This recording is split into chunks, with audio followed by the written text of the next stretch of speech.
Good morning, Brad. Good morning, James. How you doing, man? I'm good. How are you?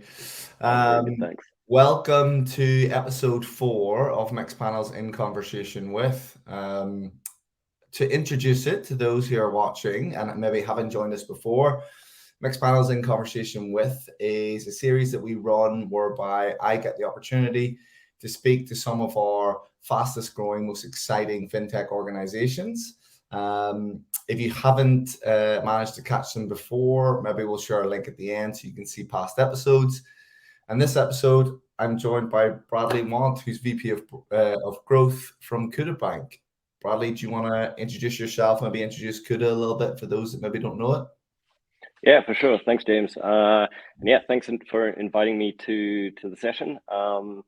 I think I picked up your last one and immediately found a good little hack and kind of reached out to you guys. So yeah, appreciate the forum and the opportunity to share the Kuda story. So yeah, bit of an introduction. So I'm Brad. I lead the growth team here at Kuda. We're a cross-functional team.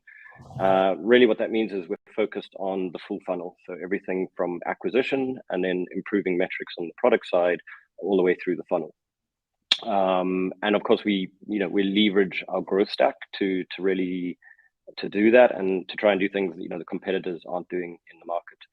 A little bit more about me. I've been in the industry for quite some time. Started my career in performance marketing at Trade Doubler. Lucky enough to work at Apple in their initial foray into advertising with the iAd team, and kind of got to work with developers across Europe. So that was a great experience. Moved to AppsFlyer, so the leader in mobile mobile measurement, and that was also great.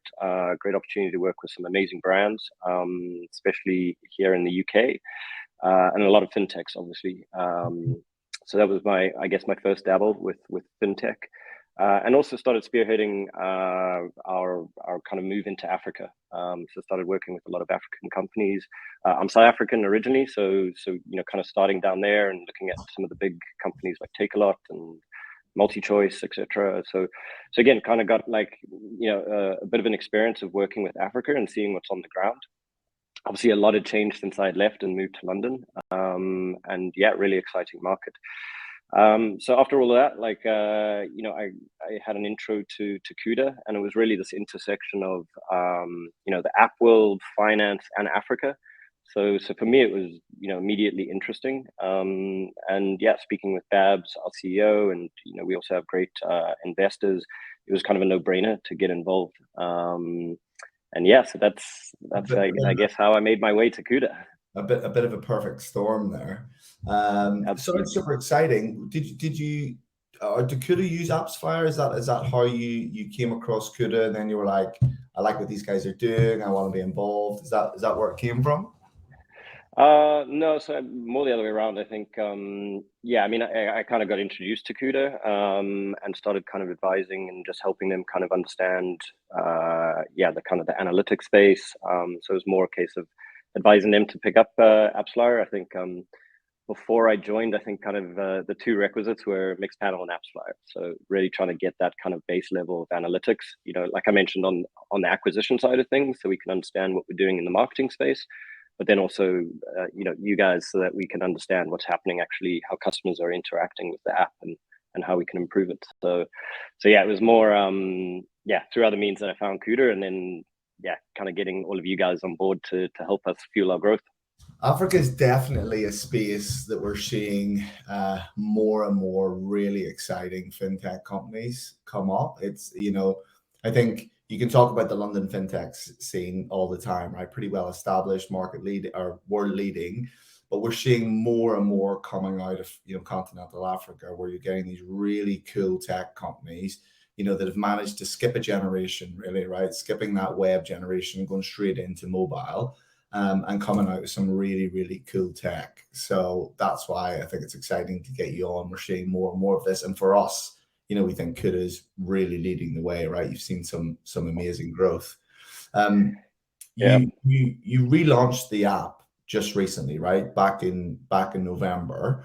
Do you want to maybe talk a little bit about that? Sort of what was the reason behind relaunching the app, and then what did that mean for the tech setup and how you looked at tracking and everything that you were kind of just talking about.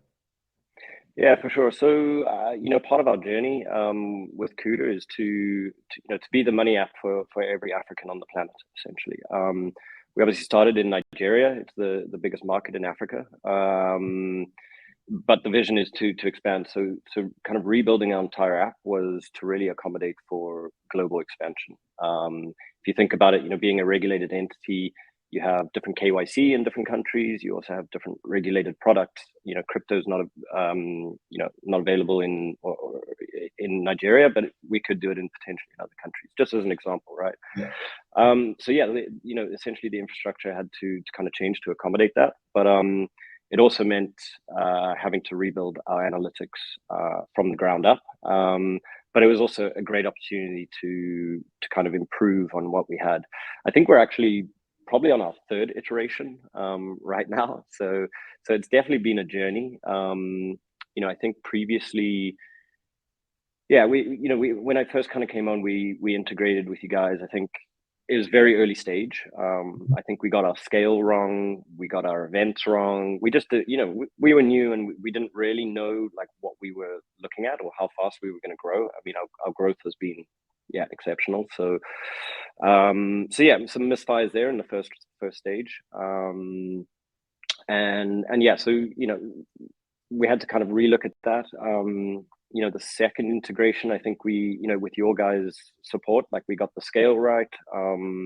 Also with, so we actually send the events through from Segment. So also with their support, getting the event right, like, so going a lot more granular. That's where we started to see some good insights. I think there was still some teething problems for us, discrepancies and just again, like, are you tracking the right things? There's, as you start kind of analyzing and looking at reports, you like start scratching your head and you're like, okay, well, I've kind of got a view on this, but like not everything that I need. Mm-hmm. So come around to kind of the global app launch where we had to rebuild it. Luckily at this point I have Scott on the team. He's our growth product lead. Mm-hmm. And he did a fantastic job in kind of really building out that entire growth stack in a very short time. But like I said, it gave us that opportunity to take all of the learnings that we had along the way and kind of start afresh. I think that's where we're at. I see that so often, right? I think with implementing, when you implement Mixpanel, I think a lot of people have a concept, or anything like Segment or Mixpanel, right? I think a lot of people have a concept of, okay, I've bought this sort of best of breed technology. I'm going to implement it. It's going to work, and then it's going to work forever. But it's a little bit difficult because I think when setting something up like Mixpanel, you kind of nearly have to go through multiple iterations because you don't really know what you don't know yet. And I think that if you're an organization or an app like you that's growing really quickly, you think you know that, or you have an idea of the questions that you want to ask, the insights you want to gain, and the actions that you want to drive. But that, of course, evolves, and it evolves at pace when you're growing as fast as you are, especially if you're looking to do expansions, right? And maybe complete relaunches. So I think it's a good opportunity to go at every time we kind of advise going back to thinking again about effective event planning and event tracking to really start to think about it. And you can sometimes only really think about that once you're in an implementation, once you're asking questions, because then you're thinking, well, I'm now at a question where I don't have the data points to answer it. So I now need to go back, but I never thought about that question when we just started implementing. Some of our customers that are super successful are the ones that iterate and change and evolve their event tracking and how they're doing analysis as they grow. And then those that are struggling a little bit, you can see those are the ones that set it up in the beginning and they never really touched it again. But in our eyes, analysis is an ongoing process, right? You don't, you're having a conversation with your data, you're trying to grow and evolve something. You can't set the parameters of that 3 years ago and still think you're having the same conversations at this point. So maybe the relaunch was a good opportunity, right? Yeah, absolutely. I think, I guess if if the team had more experience, I think in the past, maybe we would hit the ground running a bit more. But if you're brand new to it, like if you're brand new to building out this analytics plan, it's and it's different on different platforms. Like obviously what we track in AppsFlyer is very different to, I mean, it has similarities in the same events, but it's nowhere near as in depth as what we obviously send through to you guys. So I think that was part of the learnings, is the depth of tracking. And also for us being a financial institution, we have a very complex onboarding with KYC, and it's more complex than what probably most people are used to. Either if you watch from the US or Europe, it's a fairly complex onboarding. So I think that's where we kind of had started the registration, completed the registration at first, and it was like, okay, great, kind of tells me what's happening, but not really. And you really need those events in between, and that whole kind of view of that funnel, so that you can see where that pain point is, and start optimizing from there. Whether we need to be super granular all the time, that's probably where we're at now. I think like I said, it's definitely a journey. I think we're onto the 4th iteration. I don't think it's a full rework, luckily, but more of a refinement, I would say. So are we tracking the right events that bring us value? Are we tracking things just for the sake of it? So I think there's definitely a little bit of due diligence in that area, because it's compelling to track everything, but that can get out of hand very, very fast. So I think that's where we're at right now, is just kind of, and I think, learning from you guys. I think, we've chatted to Alon. He's given us some great ideas on what we should be doing. Obviously saw the previous session that gave us an idea. So yeah, we're just constantly trying to learn, right? And improve what we're doing with the platform, and what insights help us. So you're obviously on the growth side of things, right? And you'll have certain points of interest or things that you want to look like.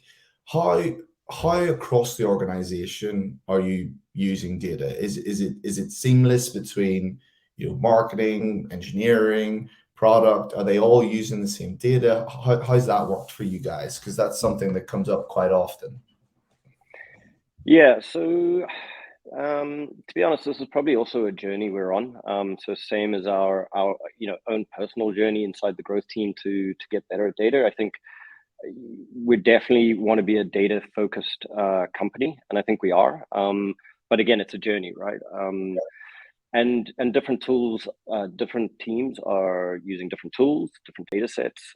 We have some crossover. We obviously have kind of the main analytics reporting, which is through Looker. Which comes from our backend platforms like Suites. So there's a lot of different data sets out there. Whether it's Looker, Mixpanel, AppsFlyer, Firebase, our internal systems, Datadog on the more technical side of things. So I think everybody's quite data led. I think we're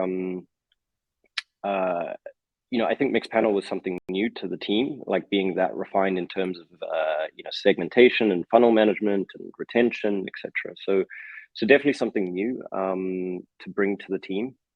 I think also building a financial product is also hard, right? Like first off, there's banking infrastructure that you need to build, and the product needs to work before you can start looking at the funnel, like I mentioned, funnel analysis and etc. Sure. So, and I think that's kind of where the growth team and Mixpanel come in, where we're essentially finessing the product that's been built. So yeah, so we're trying to gain adoption, I think, across the business of getting the product managers more self-service on Mixpanel.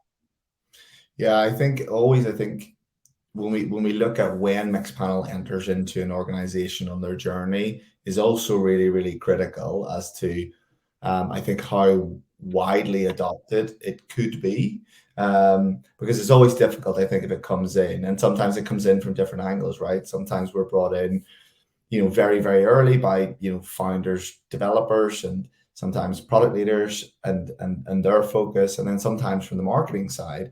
And then it's about how do you build that synergy, and that's something that we always, I think, is a challenge, right? Speaking transparently for Mixpanel, because there is so much noise, right? So how do you work together in synergy across different teams with different needs and requirements, but also respectfully understanding that we have a very specific purpose in what we're trying to achieve and deliver certain values and advantageous in our product offering. But then, of course, there is other products, like you mentioned, Looker, right? So we use Looker internally also. So when do we use Mixpanel? When do we use Looker? And you think, as people who work for Mixpanel, we always say Mixpanel, but there is a need Yeah. for both, right?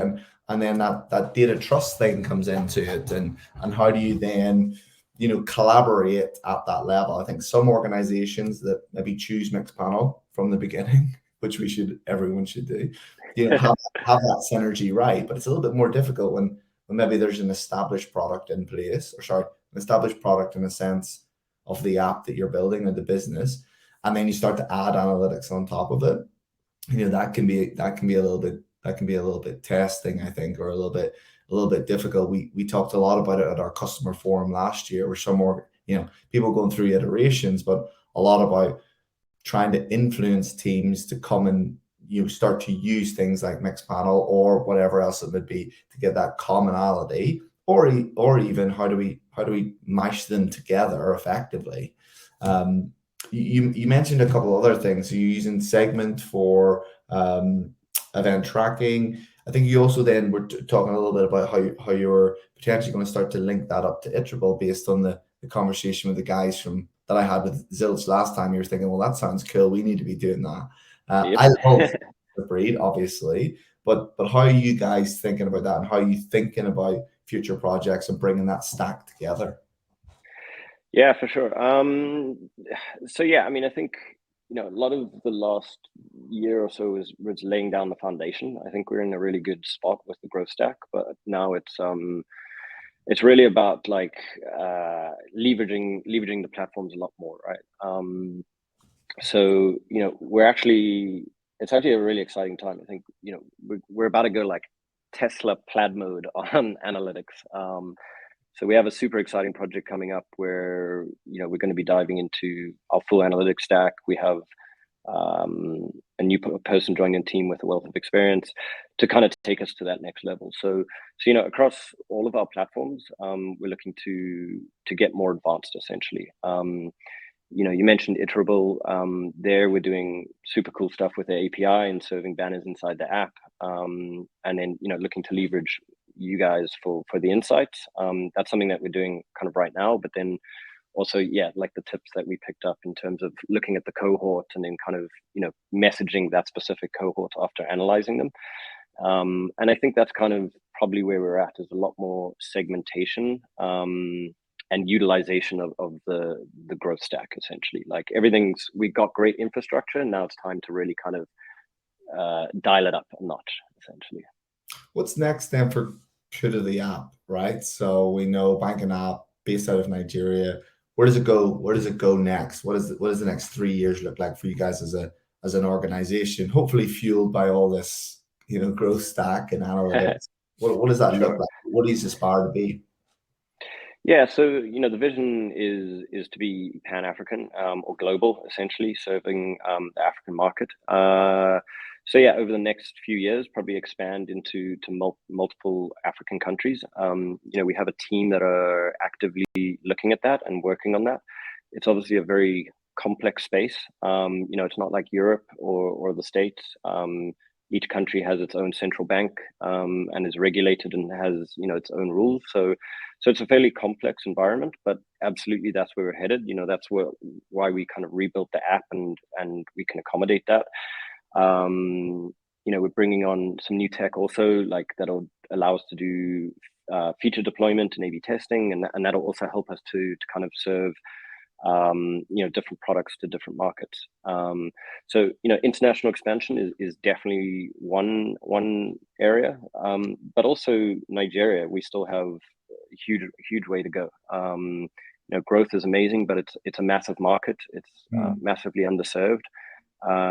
So I think we've got a long trajectory in Nigeria itself. So yeah, pretty exciting on both fronts. New countries, but also just becoming that de facto digital bank in Nigeria. And it's we talk about grow. What's retention like for you guys? Are you still the people that you've seen huge growth so far, and let's say Nigeria? Are you seeing them come on and stay with you? Or have you got a product that you feel is truly sticky now? Is there competitors in that space? Because we see that as a use case quite often, right? So it's all growth, growth, growth, and then product analytics is all about, like, don't let them drop off now that we've got them. Is the same, or what's that situation? Yeah, so it's an interesting one. I think we have a super sticky product if the customer becomes fully KYC'd. So like I mentioned, it's a fairly complex onboarding, and it's a complex environment in Nigeria. You have something called a BVN, which is bank verification number. That's kind of the first stage of KYC.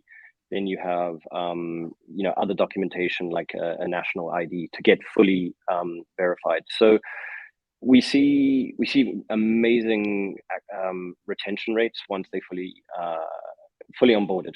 So I think for us, it's the challenge of getting customers to that point, and I guess experiencing the app, and it's if you're not KYC'd, essentially we obviously can't we don't allow you to kind of do any transactions, and then there's caps if you have limited KYC. So yeah, I think activation for us is a huge focus.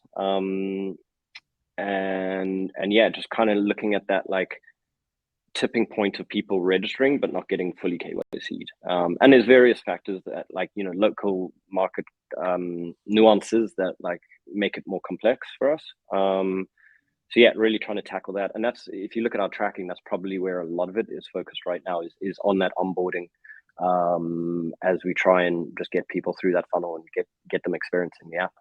Yeah, I think that added bit around about regulation, it just adds extra steps. I think if you were building an app where you wanted to optimize it to just get people in as quickly as possible, yet you have to do that while also maintaining, these regulatory hurdles to get them to that point. But makes it good, right? And I think when you mentioned about the A/B testing, right, that's where that's going to come in, right? I suppose thinking about, what are we doing here? A, B, C, D in all our batches with that difference, and what are the things? And that's where we love to see Mixpanel used, right? Really, truly understanding how they're navigating through to get them through as quickly as possible. And again, that will be beneficial when you think about your marketing spend, right? You got to get that right while growing. I know you mentioned doing lots of activation stuff at the beginning when we were talking before. You don't want that to fall off, right, as soon as you get it. And then also then you have the opportunity to go into other markets. I know Nigeria is big, but African countries are also Africa's huge. Yeah. So big. So there's huge amount of opportunity. I'm just conscious of time, but maybe just as we're closing off, what sort of advice would you give to anyone out there in a growth position, right now? If you think about the journey that you've been through over the past couple of years, what would be the main things you would say, okay, here are the things that I wish I had done back then? Yeah, it's an interesting one. I mean, I guess it depends on which side of growth you sit, right? There's always like, if you're a growth practitioner, I'm sure everyone knows it's like, there's always a debate: is growth marketing or is it product, right? Like the way I see it is it's actually down the middle. You can't really affect the one without the other. So I think, obviously, focusing maybe more on the product side, because I think that's obviously where you guys sit. I think having dedicated engineering resources is probably one of the main things I would make sure is available, right? Because not only I'd say the front end of Mixpanel like is a learning curve, like we were talking about, right? Like you need to understand the tracking plan, you need to understand like how to build the reports, what the data is saying, but equally you need and that's for the end user, but like actually the real hard work is beforehand, like we're saying, like knowing what events to build. So having somebody that's really committed to kind of understanding and going through the app and working with the teams to build that really robust tracking plan, and then the engineering squad to actually execute that, because you are going to have to iterate fast, and I think if you're competing against core product and launching a new product versus like, oh, just putting in one more event here, it gets very challenging to get the prioritization right. So I think, yeah, that'd be my two things is really sit down, work out your tracking plan, and make sure you have the resources to implement it once, twice, three times, four times, as you need to, just that constant support to kind of keep optimizing. Yeah, one question that came up at our customer forum where we a customer asking, our head of product was, how do you get, how do I get my engineers to not see tagging as an overhead, right? To actually see it as a part of the growth of the application, which some people will say, well, that's in the DNA. But then there's definitely some organizations where it's 100% not, right? So yeah, that I think maybe dedicated resource would be awesome. I don't think a lot of people get that, but what we also say, or what I say often when talking to prospects, is that you got to get your engineering team involved when you're starting to look at evaluating product analytics, because they need to be bought in from the beginning. Because if they're not, they're so critical to the success. And it's not just, and that's back to my point about Mixpanel is not a plug and play, because thinking about effective event tracking is so critical. Then implementing that is so critical to the value that you're going to get from Mixpanel, or any product analytics tool, but preferably Mixpanel. But it's so important. And then that piece that you bring up about iterations, another thing I don't think many people understand, that it is an iterative process. So it's not a, hey, we're going to plug it in and it's going to work, and then growth or the product guys are going to be great and we never need to talk about it again in engineering. You need to be part of that, build, test, track, test, analyze. Yeah. And sometimes that's difficult when people are head down, get a product to launch. We've seen that with the financial organization in the UK at the moment, where it's like, cool, we want to move forward with Mixpanel, but you're not critical to get to launch. And I'm like, you are critical to get to launch, because you can't launch and then go, okay, engineers, now we want to put in analytics, so let's go and do all our event tagging. But it's a constant conversation, I think, and things that we like to surface in these conversations, so that people are sitting there thinking, God, yeah, you're right. Actually, if there's a prospect, maybe thinking about Mixpanel listening, or a customer who's maybe thinking, I haven't changed my event tracking or the way in which I analyze my data for the past year, and I'm still getting the same results from my growth. Okay, well, go and change it, right? Start looking at things differently. Start thinking about things differently. So, yeah, absolutely. I mean, I definitely think it's a journey. Like, when we did the global app, we also there was things that didn't make it in on the tracking plan, right? Because like you said, it's somewhat an overhead to shipping a product that works, right? Like it's, but then the questions start coming, like, can we promote this? And it's like, well, not really, because we can't run ads because we don't have the event to optimize to. We can't send a push notification because we don't see it. We can't measure how it's performing because, so yeah, I think that's part of getting the buy-in. And I think that's something that we've got going now. Like, new products are coming, and like the teams are kind of implementing the new tracking, and also we go back, look at things that we maybe missed, and again plug it in. We get great insights, and then that might be enough for the time, right? Like, so yeah, that's just to echo what you're saying. I think iteration is important, and just constantly be evaluating what you're tracking and why. Perfect. Great way to sign us off. Really appreciate you taking the time to have a chat with me today. I think these things are always meant to be short, direct, talking about a topic, hearing a little bit about what you're going through, and hopefully sharing some information like the guys from Zilch did last time, that got a little spark in your brain to go, I'm going to go and do that. Hopefully somebody else has picked something up from this.